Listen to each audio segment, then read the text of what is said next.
to this special edition of We Speak Dispatch, and we wanted to take a few minutes just to acknowledge some of the tragic events that have happened in public safety over the past few months. And while we don't want to get into any specifics about any of the situations that have happened over the past few weeks, we did want to spend some time to acknowledge those events and hopefully share some experiences, share some information, and hopefully just let everybody know that while these things in and of themselves are very tragic, that there are opportunities for us to give back to the communities, to reach out and help our brothers and sisters in public safety, and potentially prepare ourselves where we are at our organizations for the inevitability of perhaps a future tragedy in our own community. So I'll just open it up to the floor, and please share any thoughts that you've had about what's happened and maybe how we can move forward from some of these things. I would just start by saying, first of all, thinking of all the 911 dispatchers impacted by the major events, all the public safety personnel, law enforcement, fire, medical, anybody else also that had to work these tragic events, and thinking about everybody and also the family and friends impacted by all these horrific events. But to the dispatchers that still have to go back to work, make sure you're checking on each other. If you're a manager or leader, know what you can offer your employees, whether it's a critical incident team, know there's national resources out there, peer support teams, EAP, etc., and know that everybody out here is thinking of you and rooting for you as well. So definitely thinking of all you 911 dispatchers.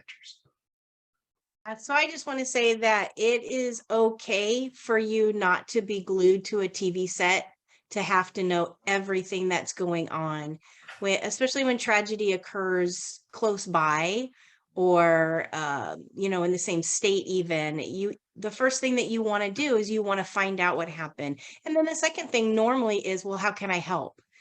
And so for those of you guys in situations where it is overwhelming, just remember that you still have to take care of yourself first. And so it's okay for you to turn off the TV. It's okay for you not to understand or know all of the circumstances right away. And it's also okay for you to take a step back and maybe donate money to some reputable organization that's taking care of those that are affected by the tragedy, but you don't necessarily have to go be there to help. It's always beneficial, but sometimes that's not possible, maybe for your own mental health. So just remember that it's okay for you not to know every single fact about the incident. You're not going to hurt anybody's feelings. You're not going to affect the outcome, obviously, by you taking a step back. Take care of yourself. Remember that you do come first.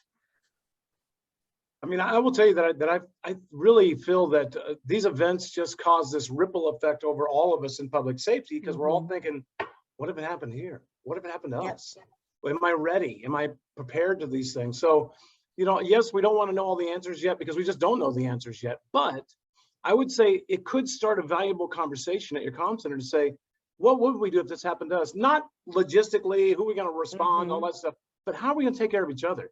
At the end of the day, when you walk in that parking lot and you get in your car and you go home, it's still there. It's still with you. That whole thing of driving home and doing this stuff. So we have to think, how do we get our people back on track when this event's happening or right after it's occurred? How do we talk to everybody and not just ignore these problems and say, they're strong, they'll handle it. That's the worst thing we could possibly do. And I just wanted to say, mimic everybody else, and then just say that we're thanking everybody who's been involved in all these tragic incidents. It's never an incident that anybody ever wants to have to go through or listen to or hear about. But to those who've never dealt with these incidents, it can happen anywhere. Just because you're in a small town of 10,000, 5,000, it doesn't matter. Small town America is just as much of a target as the bigger cities, the bigger towns. So if you're sitting there going, thank God it wasn't me, thank God it wasn't, but it could easily be you. So take the time to learn what needs to be done. Absolutely. And just to close this out, for those of you who were directly impacted by the tragedies, we're thinking of you, we're sending you our prayers. And for anyone else who wants to reach out and provide some assistance to those centers who have been directly impacted, we will certainly provide you with some addresses and some contact information, so you can know that those cards or letters or gift cards or whatever it is that you choose to send are getting to the people who actually need the help. So Yes. Reputable please- companies that have been vetted. reputable, yes. Please take care of yourselves, take care of each other.